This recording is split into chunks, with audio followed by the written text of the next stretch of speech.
Un neurochirurgien est retrouvé mort par balle dans le grenier de sa maison. Il était allongé, face contre terre. Il ne portait que des chaussettes. Il était enveloppé dans un tapis imbibé de sang. Mais qui avait le mobile pour abattre ce médecin tant apprécié? Eh bien, lorsque la police procède à une arrestation, elle découvre un lien choquant entre leur suspect et le neurochirurgien. Inside the Crime, présenté par Law and Crime, avec Elizabeth Milner. Les procureurs disent que le docteur Devin Hoover a reçu 2 balles dans la tête, mais que ce n'était ni une attaque aléatoire, ni une vengeance d'un patient. C'était un meurtre froid et prémédité, commis par une personne proche du docteur sans le savoir. Au maximum, les preuves montrent une relation entre les 2 hommes, mais pas un homicide intentionnel ou prémédité. Revenons à 2023 pour ce dossier. Le 23 avril de cette année, la police s'est rendue chez le neurochirurgien de 53 ans, Dr. Devin Hoover. La famille du Dr. Hoover aurait appelé pour un contrôle de bien-être après l'absence de Devin auprès de sa mère mourante. Les agents à Détroit ont effectué ce contrôle et fait une découverte terrifiante. Les agents sont arrivés et ont remarqué un Range Rover blanc bloquant l'allée. Ils ont poursuivi leur enquête et ont remarqué ce qui semblait être du sang à l'intérieur du véhicule qui bloquait l'allée. Ils ont sécurisé le Range Rover, l'ont étiqueté comme preuve et remorqué à la fourrière de la police de Détroit. Le propriétaire enregistré de ce Range Rover blanc s'est avéré être le docteur Devin Hoover de... À Détroit, les policiers se sont rendus à cette adresse de... ce même soir et ont remarqué que le portail de l'allée menant à l'arrière de la maison était grand ouvert. Ils n'ont pas pu contacter qui que ce soit à ce moment-là à la résidence, malgré le fait d'avoir frappé à la porte d'entrée et à la porte arrière de la maison. Le lendemain, le 23 avril 2023, la famille du Dr. Hoover a appelé le 911 pour demander au département de police de Détroit une vérification à son domicile, comme il n'avait pas réussi à le joindre. Après qu'il n'ait pas venu voir sa mère mourante dans l'État de l'Indiana, le département de police de Détroit s'est rendu et a vu que le portail de l'allée vers l'arrière de la maison était grand ouvert. Une enquête plus approfondie a révélé la présence de ce qui semblait être du sang sur le côté extérieur arrière de la porte d'entrée arrière de la maison. Il a été décidé d'entrer de force dans les lieux lors de cette fouille de sécurité de la maison. Le docteur Devin Hoover a été retrouvé décédé dans le vide sanitaire du grenier au 3e étage. Il était allongé face contre terre, il ne portait que des chaussettes, il était enveloppé dans un tapis imbibé de sang. Il semblait avoir reçu une balle dans la tête. En fouillant sa maison, les enquêteurs ont constaté la disparition de plusieurs effets personnels. Pas de téléphone portable, pas de portefeuille, pas de carte de crédit, et ses montres de créateur avaient disparu. L'enquête a révélé que, presque immédiatement après son meurtre, de multiples transactions financières frauduleuses ont été effectuées à partir des différents comptes bancaires du Dr. Hoover. Ces transactions ont continué pendant plusieurs jours après cette découverte. Qui dépensait l'argent du Dr. Hoover après son meurtre? Les enquêteurs devaient en savoir qui avait vu le Dr. Hoover en dernier. Eh bien, en examinant ses relevés téléphoniques, les détectives ont découvert que le Dr. Hoover était en contact avec un certain Desmond Burks. Que le Dr. Hoover avait eu environ 4000 communications avec un numéro attribué à un certain Desmond Burks, qui résidait dans la ville de Détroit. Les messages textes ont établi que Desmond Burks et le Dr. Hoover entretenaient une relation intime et que, à l'occasion, Desmond Burks faisait payer le Dr. Hoover pour ses services sexuels. L'enquête sur cette affaire a été rendue encore plus complexe par le fait que de nombreux témoins étaient extrêmement réticents à se manifester pour partager des informations sensibles et personnelles. L'analyse montre aussi que, le jour du meurtre du Dr. Hoover, son téléphone portable est passé de son adresse sur West Boston Boulevard vers celle de Desmond Burks sur Sussex. Le téléphone du Dr. Hoover est brièvement revenu à West Boston, puis à nouveau près de la résidence de Desmond Burks sur Sussex. Avant de se rendre au centre commercial Fairlane à Dearborn, le téléphone du Dr. Hoover ne revient jamais à sa résidence sur West Boston. Plusieurs preuves ont localisé le téléphone du Dr. Hoover au même endroit que celui de Desmond Burks. Les preuves incluent, mais ne se limitent certainement pas à ce que je vais dire. Les relevés détaillés du portable du Dr. Hoover compte Google. retour de mandat de perquisition et relevé détaillé du portable de Desmond Burke. Données de localisation du Range Rover, vidéo Project Greenlight, vidéo du 9900 rue Coyle et vidéosurveillance du magasin de bijoux Golden Fantasy. D'autres preuves matérielles relient directement la propriété du Dr Hoover, Desmond Burks. Le jour du meurtre, Desmond Burks est filmé stationnant le Range Rover du Dr Hoover à proximité. Monsieur Burks a été vu en train de s'éloigner en boitant avec un sac à dos et son empreinte digitale a été trouvée dans le Range Rover. À l'époque, Desmond Burks était connu pour marcher en boitant à cause d'une blessure par balle à la hanche qu'il avait subie auparavant. Les mandats de perquisition effectués au domicile du Dr Burke ont permis de retrouver des objets appartenant au Dr Burke. L'une des montres Cartier du Dr Burke, que j'ai mentionné plus tôt, le Dr Hoover a acheté cette montre en 2020 pour environ 6 000 $. Un autre mandat de perquisition exécuté à une adresse récemment découverte de Desmond Burks, en avril de cette année 2024, a conduit à la découverte du Dr Hoover. Une autre montre Cartier du Dr Hoover, une montre que le Dr Hoover a achetée un jour avant son homicide. Cette montre valait environ 7 500 $. Le Dr Hoover a été assassiné en avril 2023. Une conférence de presse sur une arrestation dans son meurtre a eu lieu en 2024. Pour les proches du Dr Hoover, ce fut un soulagement. Les autorités avaient un suspect en garde à vue qui, il s'avère, faisait également face à des accusations dans une autre affaire d'homicide. Sur la base de toutes ces preuves et de bien d'autres éléments que nous détaillerons davantage devant le tribunal. En conséquence, nous inculpons aujourd'hui Desmond Burks de meurtre avec préméditation au premier degré. Chef 2, meurtre criminel. Chef 3, vol qualifié de plus de 20 000 $. Chef 4, usage d'un ordinateur pour commettre un crime. La peine maximale d'emprisonnement est d'au moins 10 ans et de moins de 20 ans. Chef 5, possession d'une arme à feu par un criminel condamné. Chef 6, crime de port d'arme à feu en récidive, qui se rattache au chef 1. Chef 7, récidive de port d'arme à feu, lié au chef 2. Chef 8, récidive de port d'arme à feu, lié au chef 5. Veuillez vous rappeler, comme je l'ai dit plus tôt, que cet accusé est présumé innocent jusqu'à preuve du contraire. Et il s'agit bien du même Desmond Burks que nous avons inculpé le 17 mai 2024 pour un autre homicide au second degré. Le 17 mai 2024, nous avons inculpé Desmond Burks, alors âgé de 33 ans, en lien avec un incident de rage au volant qui a coûté la vie à M. Salah, 87 ans, de Dearborn, le 17 octobre 2024 vers 18h45. Des agents de police de Détroit ont été envoyés à l'intersection de West Chicago et Greenfield Road suite à des signalements concernant un homme inconscient allongé dans la rue. À leur arrivée, les agents ont trouvé la victime, M. Salah, inconscient et souffrant d'un traumatisme crânien.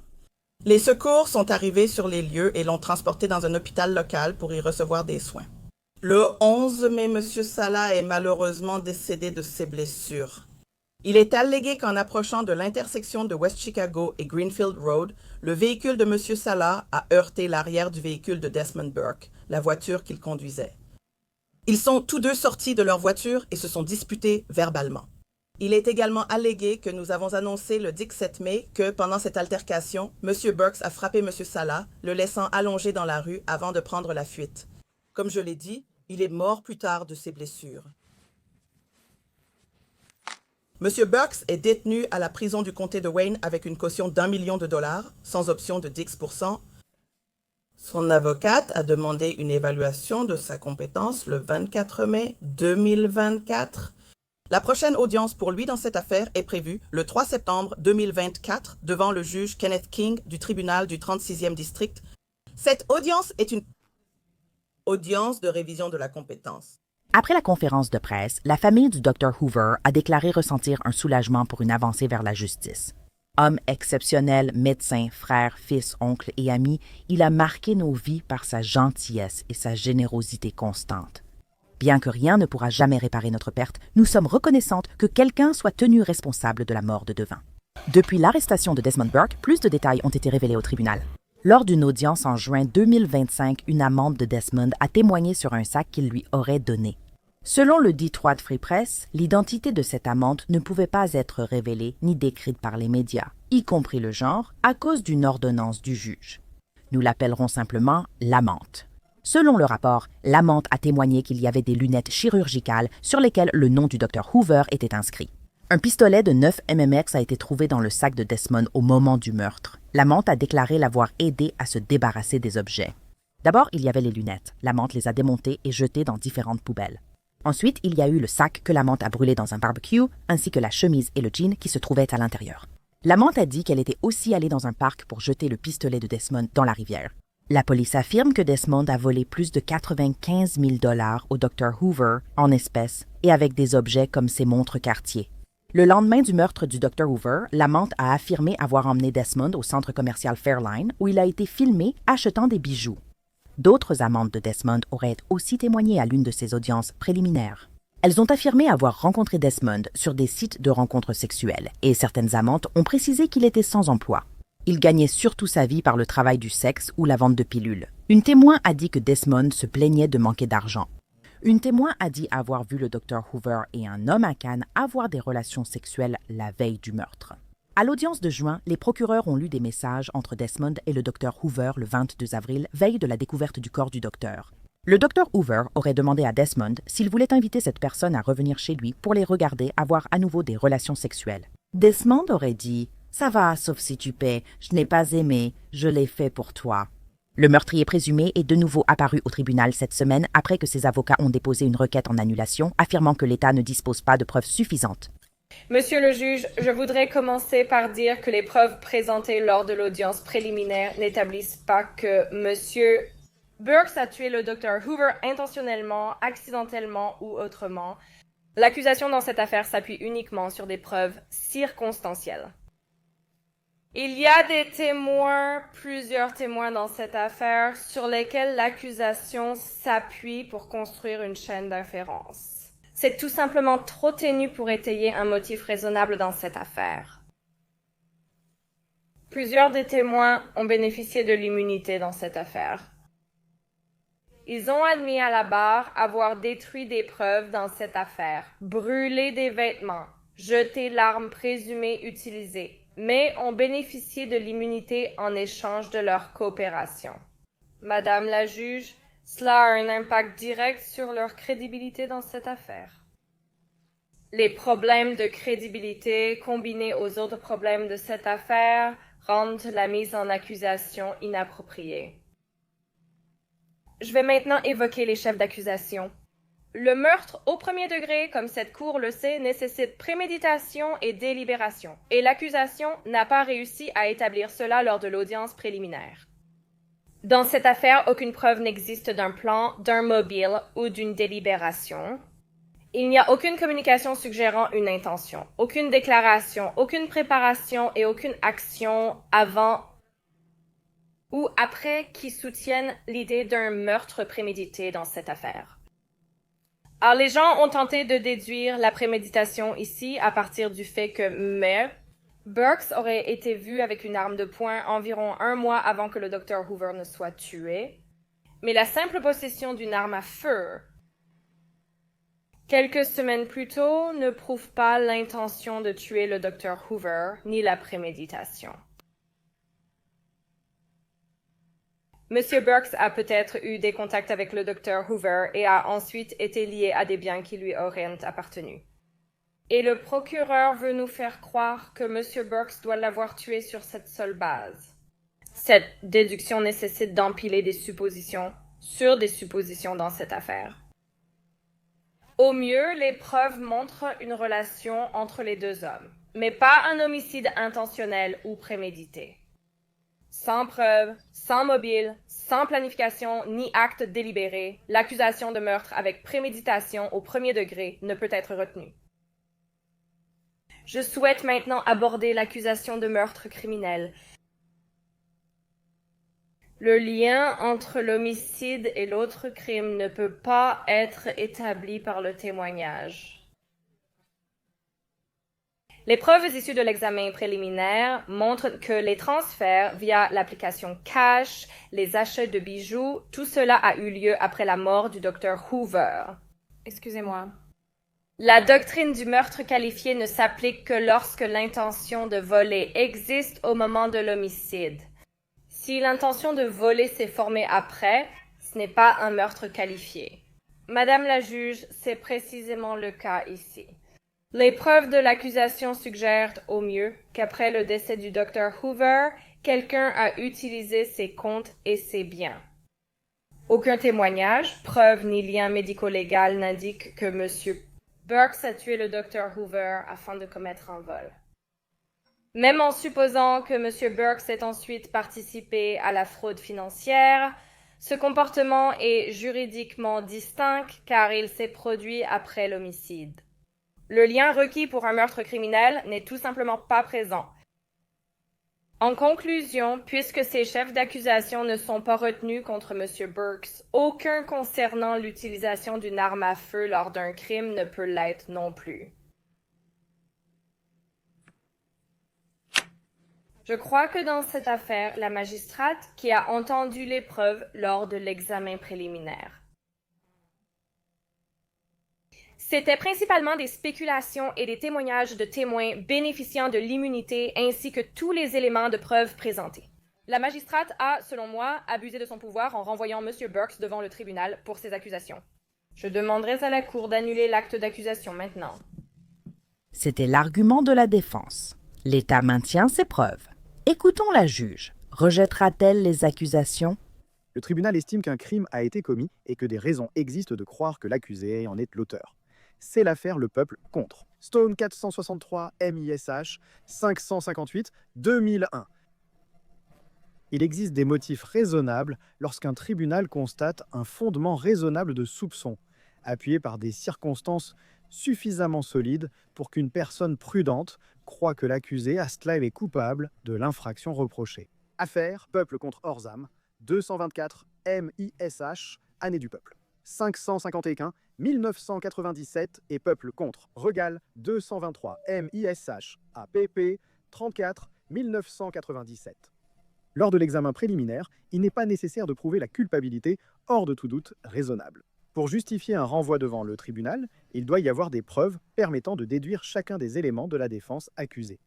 Si des preuves crédibles créent un doute raisonnable sur la culpabilité de l'accusé, la culpabilité reste une question de fait, laissée à l'appréciation du tribunal ou à l'effet. C'est l'affaire Peuple contre King 412 MISH 145 1981. En décidant si l'accusé doit être renvoyé devant la cour de circuit, le magistrat instructeur doit déterminer la valeur et la compétence des preuves. Maintenant, conformément à l'affaire Peuple contre Henderson, 282 MISH AP 307 2009, la décision d'un tribunal de district selon laquelle les faits allégués relèvent du champ d'application d'une loi pénale est une question de droit qui fait l'objet d'un examen de novo. Cependant, une décision de renvoyer un prévenu devant la justice en raison de preuves suffisantes est examinée pour abus de pouvoir discrétionnaire. Et lorsqu'un tribunal de circuit examine une décision de renvoi conformément à l'affaire Henderson rendue par un tribunal de district, il doit examiner l'ensemble du dossier de l'audience préliminaire et ne pas substituer son jugement à celui du tribunal de district. Le ministère public dans cette affaire et dans sa requête expose les allégations et leurs théories de cette affaire. Et ce ne sont pour l'instant que des allégations. L'enquête, d'après la transcription de l'audience préliminaire que ce tribunal a lue, a commencé à la suite d'une plainte concernant une terre blanche. Un Land Rover blanc bloqué, l'entrée au 9901 rue Coyle dans la ville de Détroit. Il y avait du sang présumé à l'intérieur du véhicule. Le véhicule appartenait au docteur Devin Hoover. Peu de temps après, un contrôle de bien-être a eu lieu au domicile du docteur Devin Hoover, au Seine 50, West Boston Boulevard, dans la ville de Détroit. Le portail de l'allée était ouvert. Il y avait du sang près de l'entrée arrière extérieure de la maison. Après une fouille de la maison, le docteur Hoover a été retrouvé dans le vide sanitaire du grenier, au 3e étage. Une autopsie a été réalisée par la docteure Lila Vitti, au cours de laquelle elle a conclu que la cause du décès était 2 blessures en pare-balles à la tête et que la manière de la mort était un homicide. Lors de l'audience préliminaire, l'accusation a présenté des preuves reliant M. Burks à l'homicide. Immédiatement après l'homicide, les preuves ont montré que le prévenu avait détourné plus de 20 000 $ du docteur, des comptes du Dr. Hoover et transféré cet argent à M. Burks, associé sur des comptes Cash App. M. Brooks a ensuite dit à ses associés de lui renvoyer tout ou partie de l'argent sur son compte Cash App. Les allégations sont qu'il s'est coordonné avec un associé pour utiliser la carte de crédit du Dr. Hoover. Maintenant, les preuves basées sur les relevés téléphoniques, les données et l'analyse du téléphone portable montraient qu'il allait à un rendez-vous. Lui, c'est-à-dire M. Brooks, allait retrouver le Dr. Hoover le 22 avril 2023. En 2023, il avait une relation personnelle avec lui. Des preuves circonstancielles montreraient qu'il était avec le Dr. Cooper au moment ou autour du moment de l'homicide et l'accusé a gardé le téléphone du Dr. Hoover. Après que l'homicide aurait eu lieu, M. Burks était en possession d'une grosse somme d'argent et a indiqué à un de ses associés qu'il avait assez d'argent pour acheter une maison. Les preuves ont montré qu'avant cet incident, le prévenu avait un revenu très faible et vivait en partie de l'argent d'autres personnes.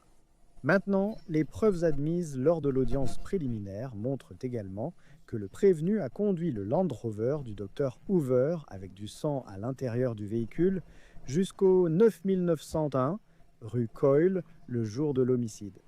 Ses actions après l'homicide, on pourrait dire, et je sais que l'accusation le soutient. Cela peut montrer une conscience de culpabilité et une tentative de dissimuler l'homicide, notamment en se débarrassant d'une arme de poing. Il l'a vu lui-même, il l'a dit à lui-même et à d'autres associés. Supprimer des informations sur les téléphones portables et changer de numéro de téléphone. M. Burks aurait été en possession des effets personnels du Dr. Hoover et aurait brûlé les vêtements qu'il portait le jour de l'homicide. Les informations ont aussi révélé que le prévenu a acheté des bijoux juste après l'homicide au centre commercial Fairlane. Beaucoup d'autres preuves ont été présentées lors de l'audience préliminaire, y compris des éléments que l'accusation utilise pour relier M. Brooks à la mort du Dr. Hoover. Concernant le premier chef d'accusation, meurtre au premier degré avec préméditation, il faut prouver que l'accusé a tué intentionnellement une autre personne de façon délibérée et préméditée. C'est l'affaire Le Peuple contre Youngblood, 165 MISH AP 381 1988. Bien que la durée nécessaire pour mesurer et évaluer un choix, avant qu'il ne soit fait, ne puisse être déterminée avec précision, il doit y avoir un certain intervalle pendant lequel une seconde réflexion peut être envisagée. C'est l'affaire Le Peuple contre Furman, 158 MISH AP 302 1987. La préméditation et la délibération peuvent être déduites des faits et circonstances du dossier. Le Peuple contre Gonzalez 178 MISH AP 526 1989. Bien qu'il ne soit dit pas exclusif, les facteurs pouvant être pris en compte pour établir la préméditation incluent la relation antérieure entre l'accusé et la victime. Et ici, il y avait une relation personnelle antérieure entre les deux. Un deuxième facteur est le comportement de l'accusé avant et après le crime. Le tribunal peut prendre en compte, surtout dans une requête comme celle-ci, les actions de l'accusé après le crime pour démontrer une préméditation de tuer. Et d'après ce qu'ont indiqué les tribunaux et ce qui a été allégué, cela peut suffire, en se basant sur les actions de l'accusé immédiatement après l'homicide, à démontrer potentiellement une préméditation. Un troisième aspect, le troisième facteur, est la circonstance du meurtre lui-même, y compris les armes utilisées et l'emplacement des blessures infligées. Il s'agit de 2 blessures par balle à la tête. Les preuves suffisent pour poursuivre sur le premier chef d'accusation. En ce qui concerne les chefs d'accusation 2 et 3, le vol de 26 000 $ ou plus correspond au chef 3 et l'homicide par crime correspond au chef 2. Les allégations sont, par exemple, qu'un SUV Range Rover, des clés ont été prises, ainsi qu'un téléphone portable. Argent liquide, carte de crédit, dispositif financier. Par M. Burks à partir du Dr. Hoover, Et les preuves indiquent qu'il s'agissait de 26 000 $ ou plus. Et cela constituerait un élément constitutif du crime sous-jacent pour le deuxième chef d'accusation. Il y a donc suffisamment de preuves pour aller en procès sur ce chef d'accusation également. En ce qui concerne l'ordinateur utilisé pour commettre un crime, il y a une allégation concernant les comptes Cash App. Cela a déjà été expliqué et discuté par le tribunal, à savoir qu'il a été utilisé pour commettre un crime. Il existe assez de preuves à cet effet. Il y avait une stipulation pour le 5e chef d'accusation, arme à feu en possession d'un criminel, ainsi que les autres chefs d'accusation liés aux armes à feu associées à ces chefs. Il y a eu suffisamment de preuves pour aller en procès sur toutes ces accusations. Oui, il s'agit d'une affaire circonstancielle. Le tribunal apprécie vraiment les arguments avancés par Madame Cross. C'est une affaire circonstancielle. Les deux parties savent que des preuves de ce type sont recevables au procès. Et je veux également indiquer qu'il s'agit d'une examen préliminaire, il s'agit d'une requête en annulation. Il ne s'agit que d'allégations pour l'instant. Mais la requête en annulation repose sur la jurisprudence, sur les faits de cette affaire qui ont été présentés au tribunal. Ce tribunal ne peut affirmer qu'il y a eu abus de pouvoir du magistrat du tribunal de district en renvoyant l'accusé pour ses chefs d'accusation. Comme vous venez de l'entendre de la juge, l'affaire va aller de l'avant. En attendant un éventuel plaidoyer, l'affaire sera jugée devant un jury. La prochaine comparution de Desmond Burks devant le tribunal est prévue pour le vendredi 5 décembre et la juge a indiqué que cette date serait la date limite pour toute négociation de plaidoyer. Merci d'avoir suivi cet épisode de Inside the Crime. Je suis Elisabeth Milner.